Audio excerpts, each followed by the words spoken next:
15 years ago, he gave a quiet girl 0 and never looked back. Now she's standing in front of him, and she remembers everything. You failed her once. That sentence did not leave Mr. Michael Adebayo's head. It followed him home. It sat with him in his car. It stood beside him in the mirror. It even followed him into his sleep. Ibadan night is not quiet. Generators hum. Dogs bark. Motorcycles pass like angry bees. But that night, everything sounded far away. Mr. Mike sat in his living room in Bodija. The house felt too big. Too empty.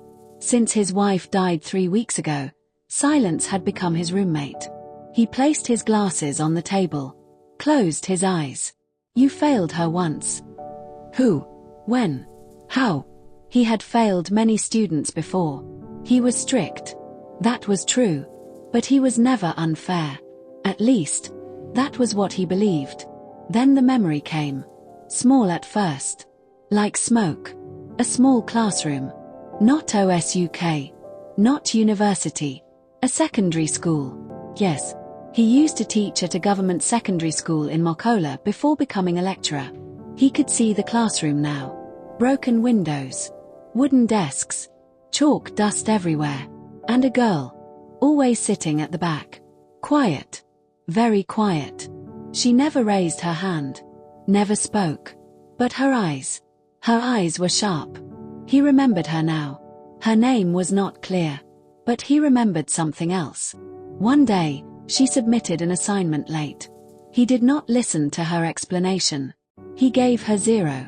She tried to talk. He told her, excuses are for lazy people.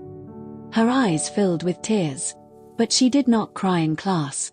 She simply nodded. That was the last day she came. He never saw her again. He never asked why. Because at that time, he believed discipline was more important than feelings. His chest tightened. Was that her? No. It could not be. That girl was a child. Shade is a university graduate. Years have passed. But the thought would not leave. The next morning, Mr. Mike went back to the old faculty lab. He needed more answers. The file the girl they never saw was still there. He opened it again. The single sentence had changed. Now it said, she waited. His hand began to shake. He checked system logs again. This time he noticed something new. A small camera in the corner of the lab ceiling. He never noticed it before. Why would there be a camera in an abandoned lab? He zoomed into the system settings. The camera was active. Recording. Live. His heart began to pound. He slowly turned around. The camera was pointed directly at him. Watching. Recording. He rushed to unplug the system. The screen went black. But his phone buzzed immediately. Unknown number. Again. He answered. The same soft voice. You cannot erase what is already done. Who are you? He shouted. You remember now, don't you? His voice became low. That girl, from Mokola Secondary School. Silence on the other end. Then, you remember. The call ended. Meanwhile, Shade was not celebrating anymore. The graduation gown was hanging on her door. Her friends were posting pictures online. But she was sitting on her bed quietly. Her mother knocked. My graduate, why are you dulling? Shade forced a smile. I'm tired. Mama Williams entered. You did not even eat well. Shade looked at her mother carefully. Mummy, if somebody wronged you long ago, what will you do? Mama Williams laughed. Me. I will pray for them. Then I will face my business. Shade nodded slowly. But her eyes did not agree. Later that evening, Shade received another message. This time not a call. A text. Phase 1 complete. Her breathing slowed. She typed back. What next? Reply came instantly. He is remembering. She dropped the phone. Her face was no longer playful. No longer funny. No longer loud. It was calm. Too calm. Back in Bodija, Mr. Mike could not sit still. He drove to Mokola. To the old secondary school. The building was still there. Older. More broken. The security man at the gate looked at him carefully. Yes.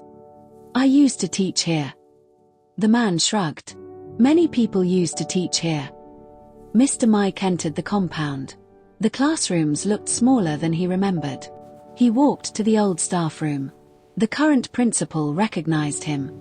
Ah, Mr. Adebayo. Big lecturer now. He forced a smile. Do you have old student records? From maybe 15 years ago? The principal looked confused but agreed. They searched through dusty files. Old registers. Old report cards. Then he found it. A class list. SS1. There it was. Her name. Shade Williams. His heart stopped. Under remarks column. Bright but withdrawn. Attendance. Stopped midterm. Reason. Transferred. But there was no transfer record. No new school listed. Nothing. He swallowed. Do you remember this girl? The principal shook his head. Many students passed through here. Mr. Mike stared at the file. He remembered that day clearly now. She came late with her assignment. Said her father was sick. He did not listen. He tore the paper. Gave her 0. The next week she was gone. He never checked why. Because at that time, he believed weakness must not be entertained. His throat felt dry. Where did she go? The principal shrugged. No idea. That night, Mr. Mike sat in his car outside Shade Street in Mokola. He watched the small house quietly. Lights on inside. Voices. Laughter. Normal life. He felt something heavy in his chest. Guilt. But something else too. Fear. Because if Shade was that same girl, then everything happening now was not random. It was planned. Carefully. Patiently. His phone buzzed again. Unknown number. He did not hesitate this time. Yes. You found her name. He froze. You are watching me. A small laugh from the other side. You did not watch her. His voice cracked. What do you want? Silence. Then. Justice. The line went dead. Inside the house, Shade stood by the window. She knew he was outside. She could feel it. Her phone buzzed again. Another message. Phase 2 begins tomorrow. Her heart beat slowly. Steady. She typed back. Is it time? Reply. Yes. The next morning, something shocking happened at OSUK. An emergency notice was posted. Investigation into faculty result manipulation. Students panicked. Lecturers whispered. Mr. Mike read the notice carefully. Someone had reported unauthorized system access. The same access used to approve Shade's graduation. His stomach dropped. Because if the investigation went deep, it would show his digital signature. It would show his credentials. It would show approval at 2:17 a.m. The exact night his wife died. He felt trapped. Framed. But by who? And why? He walked quickly to the dean's office. But before he reached there, he saw Shade standing at the corridor. Wearing simple clothes now. No makeup.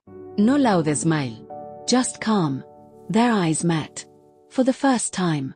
He saw it clearly. The same eyes. From 15 years ago. The quiet girl at the back of the classroom. Watching. Waiting. His voice became soft. Shade. She stepped closer. Yes, sir. You were in my class. She nodded slowly. Long ago. His breath became heavy. Why? Her eyes did not blink. Because you never saw me. Silence filled the corridor. Students passed but the world felt frozen.